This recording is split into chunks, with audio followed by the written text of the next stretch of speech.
De l'Évangile de Jésus-Christ selon saint Jean, chapitre 8, versets 51 à 59. En ce temps-là, Jésus disait aux Juifs : « Amen, amen, je vous le dis, si quelqu'un garde ma parole, jamais il ne verra la mort. » Les Juifs lui dirent : « Maintenant nous savons bien que tu as un démon.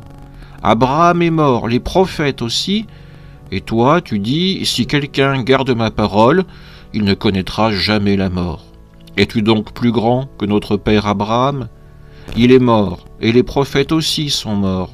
Pour qui te prends-tu ? » Jésus répondit : « Si je me glorifie moi-même, ma gloire n'est rien.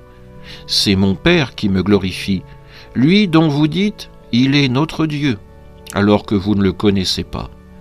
Moi, je le connais, et si je dis que je ne le connais pas, je serai comme vous, un menteur. Mais je le connais, et sa parole, je la garde. Abraham, votre père, a exulté, sachant qu'il verrait mon jour. Il l'a vu, et il s'est réjoui. » Les Juifs lui dirent alors : « Toi qui n'as pas encore 50 ans, tu as vu Abraham. » Jésus leur répondit : « Amen, amen, je vous le dis, avant qu'Abraham fût, moi je suis. » Alors ils ramassèrent des pierres pour les lui jeter. Mais Jésus, en se cachant, sortit du temple. Acclamons la parole de Dieu. Aujourd'hui, nous sommes invités à nous tourner à Abraham. Dieu change son nom d'Abraham à Abraham, père d'une multitude. Il conclut avec lui une alliance éternelle. « Je serai ton Dieu et celui de ta descendance après toi. » Abraham croit. Il croit contre toute apparence. Il a 100 ans. Sarah est stérile. Pourtant, il croit que Dieu tiendra parole. Cette foi est le cœur de l'alliance.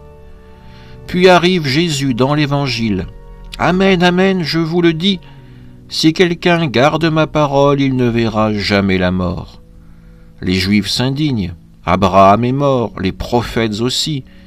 Et toi tu dis que si quelqu'un garde ta parole, il ne mourra jamais ? Et Jésus répond par la phrase la plus forte : « Avant Abraham, je suis. » Et « je suis » signifie le nom que Dieu s'est donné au buisson ardent.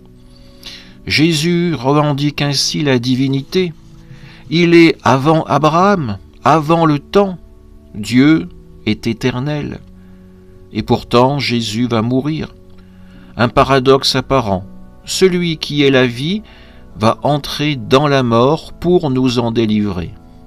En cette fin de carême, nous sommes appelés à la même foi qu'Abraham, croire que Dieu tient ses promesses même quand tout semble contredit par la réalité, croire que garder la parole de Jésus nous fait passer de la mort à la vie, même si nous voyons la croix s'approcher. Demandons-nous, qu'est-ce qui en moi doute encore de la fidélité de Dieu ? Mes échecs répétés, ma vieillesse spirituelle, mes blessures ? Abraham a cru contre toute espérance. Faisons de même. Seigneur, toi qui es avant Abraham, toi qui es le « Je suis », affermis notre foi. Que nous gardions ta parole non par peur, mais par amour, et qu'unis à ton alliance nouvelle, éternelle, nous entrions dans la vie sans fin que tu promets. Amen.